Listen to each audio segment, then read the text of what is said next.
सुहाग। दुख सुख में जे साथ रहे उहे तहवे परिवार। प्यार मोती के हमारा एक धागा में गुथाला, प्यार मोती के हमारा एक धागा में गुथाला।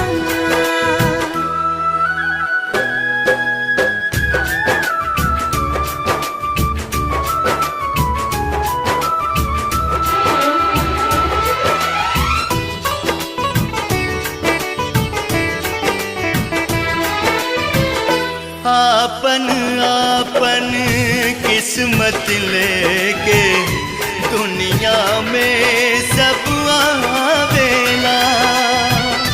मौका कबहू मिले ऐसन सूतल भाग जगावेला। सूतल भाग